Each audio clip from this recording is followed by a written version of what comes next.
Bonjour à toutes et à tous et bienvenue sur ma chaîne. C'est cool de vous retrouver pour cette deuxième vidéo. Donc je vous avais dit que j'allais vous apprendre ce que c'était qu'un cap, un azimut, comment on l'affiche sur la boussole. Et ce qui est intéressant dans cette manip, c'est que si vous voulez vous diriger sur le terrain avec votre boussole, ben, vous n'aurez pas besoin de la carte. Vous pourrez le faire uniquement avec la boussole. C'est l'avantage de suivre un cap ou un azimut. Encore faut-il suivre le bon. Alors, bon, je vais essayer d'être le plus simple possible. Un cap ou un azimut, ça sera noté par la lettre Z. Et qu'est-ce que c'est exactement? Bien, un cap ou un azimut, c'est un angle. Alors, un angle entre le nord magnétique, qui est symbolisé ici par une flèche, et ici, la direction qu'il faudra suivre. Par exemple, on va vous dire de suivre le cap 55 degrés. C'est cet angle-là. Donc vous partirez dans cette direction. Pour que ça marche, comment on fait? Je reprends ma boussole. Eh bien, tout simplement, je vais tourner la feuille pour que vous voyez mieux. Je refais un petit récap très vite fait. Le cap, on va dire, il faudra l'afficher ici. Le cap, là, ça sera un numéro. Ici, par exemple, on a dit 55 degrés. Eh bien, je vais regarder où se trouve le 55 sur le cadran. Donc ici, je suis à 50, 55. Voilà. Très bien, j'y suis. Donc là, mon cap 55 est affiché. Je vais essayer de vous faire voir ça de plus près sur la vidéo. J'espère que l'image sera bonne. J'ai mis 55 en face, pas tout à fait d'ailleurs, mais bon, de lunettes, en face de la graduation ici. Maintenant, je constate que dans le cadran rotatif, la flèche qui était, quand elle est au nord, elle est en haut. Quand on est à 55 degrés, elle est là. Donc, il faut que je fasse venir ma flèche dessinée juste sous l'aiguille aimantée, mais la partie rouge. Bien faire attention à ça, sinon vous allez faire une erreur de 180 degrés. La partie rouge indique le nord. J'ai mis le nord magnétique, oui, de la boussole au-dessus de la flèche dessinée au bas du cadran rotatif. Et là, maintenant, j'ai plus qu'à partir dans la direction qui est pointée par ce repère, comme si c'était un viseur. Voilà, et je suis cette direction. Et je vais arriver à destination. Voilà, on va refaire un deuxième exemple. Par exemple, on vous dit d'aller au cap 120 degrés.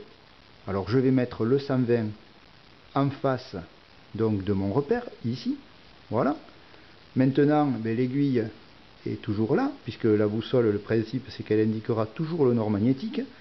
Et là, ma flèche, elle est juste en dessous, ici. Donc, qu'est-ce que je fais? Je fais tourner ma boussole. Voilà. Hop, ça tourne. Et là, voilà, vous voyez, cette fois-ci, je vais devoir partir. Hop là, je suis pas dans la bonne. Voilà. Je vais devoir partir dans la direction ici. Et quand je partirai vers là, j'arriverai à ma destination. Alors, après, comment on fait, vous allez me dire, pour arriver à l'obstacle? Alors, il y a deux solutions. Je vais mettre ma boussole, je vais la mettre dans cette position.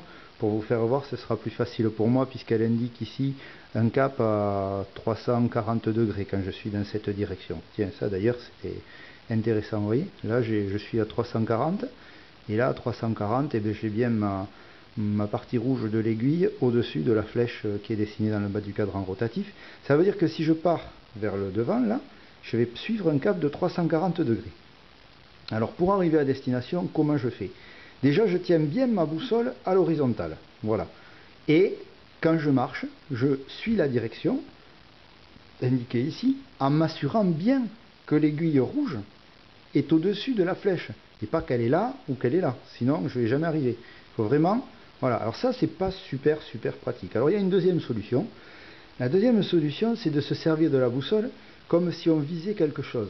Et avec ce repère, vous regardez si au loin, il n'y a pas un objet remarquable, ça peut être une église, un arbre, ce que vous voulez dans la nature, qui soit aligné avec ce trait-là, entre le cap là et le repère. Vous imaginez que pour les gens qui font du tir ou les chasseurs ou comme ça, c'est peut-être plus facile, vous visez en fait, comme si c'était un crâne de mire, un œilleton, et vous regardez que le crâne de mire et l'œilleton et le crâne de mire soient alignés, et vous visez dans cette direction. Vous regardez, vous voyez par exemple une église au fond. Vous vous dites, eh bien l'église, elle est bien au cap 340. Et à ce moment-là, vous partez jusqu'à l'église. Quand vous arrivez à l'église, il suffit que vous regardiez à nouveau votre boussole, vous faites le tour de l'église, vous vous remettez dans le cap qui va bien, jusqu'à un autre objet qui est dans le même axe, et ainsi de suite. Et vous allez arriver forcément à l'endroit que vous vouliez atteindre. Voilà. Ça, c'était la deuxième technique. Donc maintenant, il y aura un troisième volet. Et le troisième volet, j'ai essayé plusieurs présentations. J'ai essayé de le faire dans la nature.